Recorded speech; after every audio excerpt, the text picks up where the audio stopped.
Peuple d'Afrique, recevez nos salutations comme d'habitude. Nous venons d'apprendre une information. Une information que nous avons d'ailleurs vu publier aussi par notre confrère, un frère très engagé, très déterminé que nous saluons au passage, ici à Katambura. Un journaliste très sérieux et très honnête, surtout au Mali.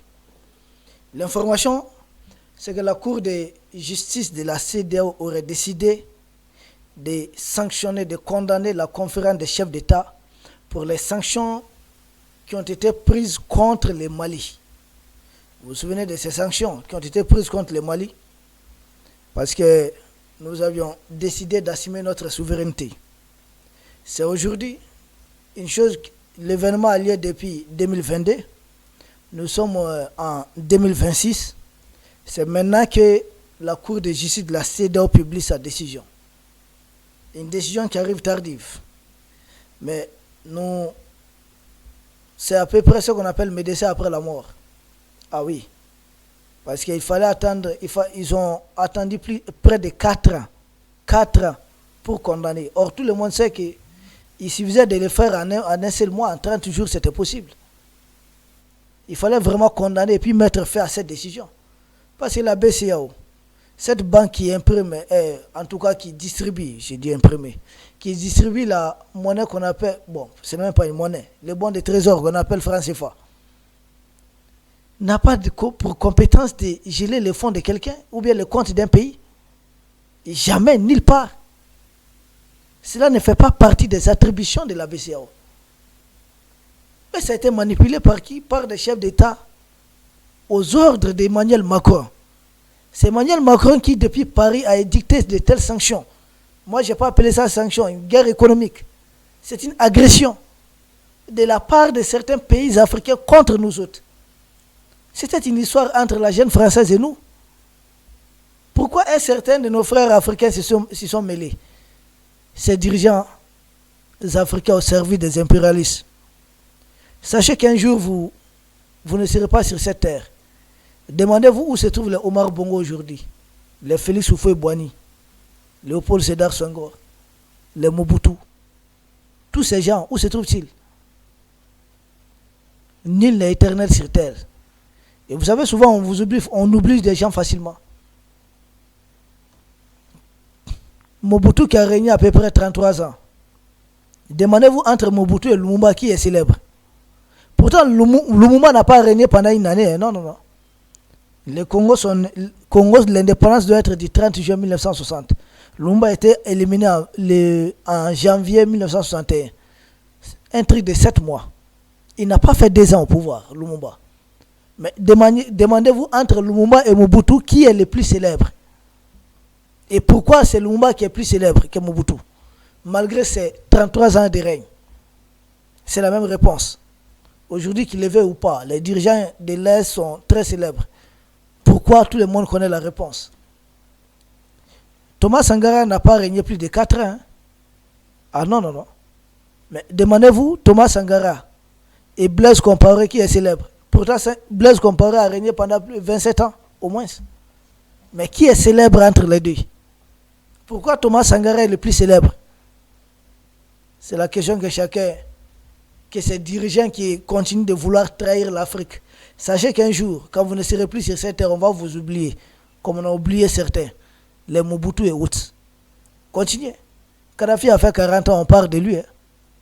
Mais il y a beaucoup qui ont fait 40 ans comme lui. Où se trouve les Omar Bongo là? Tous ceux qui trahissent, une fois qu'ils partent, c'est fini. C'est entre les termites et puis nous autres là, c'est fini. On oublie. Bon, c'est médecin après la mort, parce que cela a fait beaucoup de dégâts, beaucoup de dégâts ici.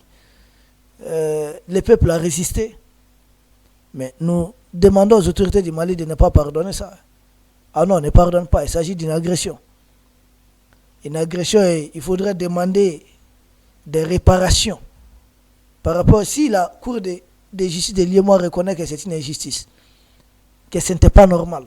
Si ce n'était pas normal, maintenant qu'on répare tous les dégâts commis.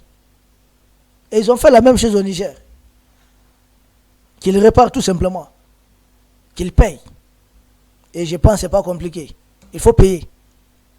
Comment est-ce des dirigeants africains, certains d'entre eux peuvent même être des papas d'Emmanuel Macron. Vous couchez ces types-là depuis la France, ils vous téléphonent, ils vous ordonnent. Vous organisez un sommet, puis vous faites comme il a dit. Et vous n'avez pas honte. Tout ça, c'est pour rester au pouvoir, pour être au pouvoir. J'ai vu un Ouattarien, un microbe ouattarien, traiter nos dirigeants de putschistes. On a dit, bon, nous ne comprenons rien. Votre gars là, le vieux là, il a fait plus de 3000 morts pour être au pouvoir. Ça ne vous a rien fait, ça ne vous dérange pas. Bon, nous savons que tout ça intervient dans un contexte tout à fait particulier. Parce que la semaine qui vient de prendre fin, il y a une rumeur folle ici. On a vu beaucoup de publications. Bon, je n'ai pas voulu m'associer à ça parce que je n'avais pas vu ça d'une source qui me semble très fiable. J'ai entendu, j'ai lu comme vous autres, une fausse information qui laissait attendre qu'il y avait une feuille de route pour notre sortie du franc CFA. Bon, j'ai dit, non seulement on n'a pas vu la feuille de route, mais quitte ce sont des rumeurs qui ont beaucoup fait mal. Je pense, est-ce qu'il a accéléré cette décision? Je ne sais pas. Avait-il pris vraiment ces rumeurs-là au sérieux? Je ne sais pas. Mais nous savons que ça intervient dans un contexte tout à fait particulier. Disons que c'était des rumeurs. Mais ce n'est pas fini, on n'a pas dit notre dernier mot. Nous savons qu'il y a une commission des experts qui avait été mise en place expressément pour réfléchir à ça. Quelles sont les possibilités pour qu'on sorte de cette monnaie? Ça prend peut-être du temps, ça prendra le temps nécessaire. Il y a beaucoup de facteurs qu'il faudrait prendre en compte. Je ne suis pas membre de la commission. Je ne sais pas qu'est-ce qui se passe. Mais je pense que cette rumeur a fait trembler de l'autre côté. Et c'est la guerre de communication. Le ministère malien de l'économie et des finances, nous saluons d'ailleurs le ministre de l'économie, M. Alucene Sanou. Le ministère a démenti l'information qu'il n'était pas question pour le moment, qu'on n'avait pas communiqué. Ce n'était pas vrai l'information. Mais le ministère n'a pas dit qu'on ne pense pas sortir. Non, non, non. Mais le ministère a démenti l'information. Et que une telle décision intervient dans un cadre confédéral. Or, nous savons aujourd'hui, si on doit communiquer sur la question monétaire, c'est le Burkina qui a la présidence tournante de la Confédération AES. Donc, je pense que c'est le ministère de l'économie et des finances du Burkina qui doit communiquer, ou en tout cas un cadre au niveau confédéral. Donc, d'emblée, quand moi j'avais vu que c'était le ministre de l'économie, ça ne me rassurait pas beaucoup parce que normalement, c'est le ministre de l'économie et des finances du Burkina qui doit communiquer sur un tel sujet. Donc, ce n'était pas vrai, mais nous pensons que cela a fait trembler un peu les impérialistes. Vous savez, ils sont à l'affût de la moindre information. C'est les gens qui ont peur. Bon. Ensuite, l'avantage de cette information qui arrive, c'est vraiment médecin après la mort. Leur décision de condamner maintenant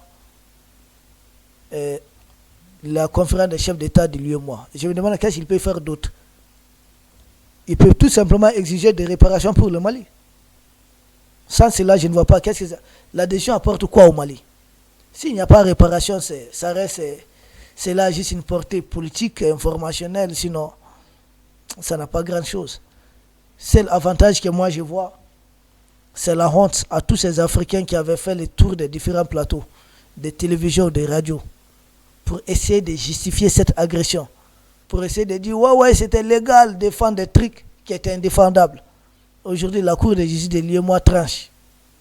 Vous devez présenter vos excuses. J'ai vu des gens, des Africains, les pseudo-diplômés, essayer d'inventer des théories qui ne tiennent même pas debout.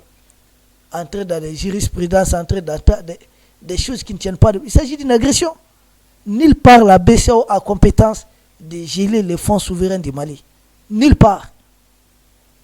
Et nulle part dans aucun texte. Si la CEDEAO a manipulé les textes, dit qu'il faut fermer les frontières. Mais au-delà de la CEDEAO, nous sommes dans l'espace IEMOA. Les pays de l'IEMOA ne devaient pas le faire. Nulle part dans les textes de l'IEMOA, il est question de fermer les frontières. De cette façon. Mais comme c'est des gens qui s'en foutent, ils se moquent, ils n'ont pas besoin de textes. Et ce sont les mêmes, malheureusement, qui sillonnent les plateaux, qui nous embêtent matin, midi, soir, avec les histoires de textes. Nous, on est dans la légalité. Vous n'êtes dans rien. Vous êtes juste en train de servir les intérêts de vos maîtres. C'est ça la vérité. Vous êtes des gens qu'on a placés à la tête des États. On vous proclame, oui, ils sont dans la légalité. Quelle légalité?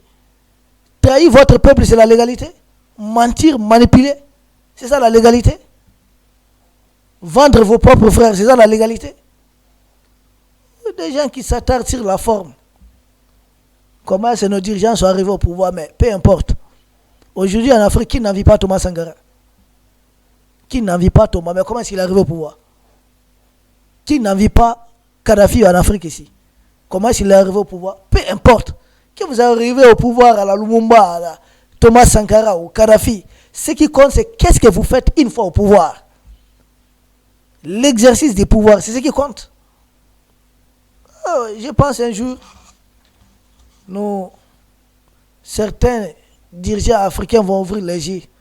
Ou de toutes les façons, il sera renversé. Tout ce que nous demandons aux autorités, précisément du Mali, c'est de demander réparation.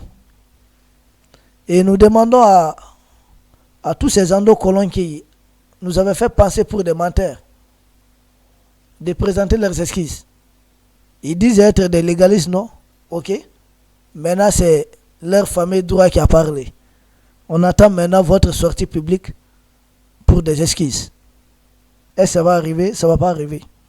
Donc, une fois de plus, c'est médecin après la mort. Peuple d'Afrique, il fallait qu'on partage cette information avec vous.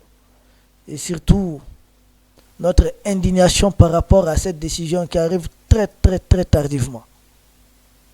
Et si on n'avait pas tenu, la Cour n'allait jamais rentrer, n'allait jamais se prononcer là-dessus. Mais c'est parce que nous avons tenu. Et nous devons continuer de tenir encore. Nous ne sommes qu'au début de cette lutte. Nous vous remercions. Et à très bientôt. Peu importe ce qu'ils vont faire, nous allons quitter. C'est pas là, ça va prendre le temps nécessaire. Mais un jour, nous sommes quoi? C'est-à-dire nous n'avons pas le choix, nous devons quitter ça. Et c'est bon des trésors que la jeune française essaie d'utiliser comme un outil de géopolitique, un outil d'influence contre nous. Ça ne va pas fonctionner. Nous vous remercions et nous espérons vous retrouver très bientôt pour un autre sujet au sommet de l'actualité. Merci.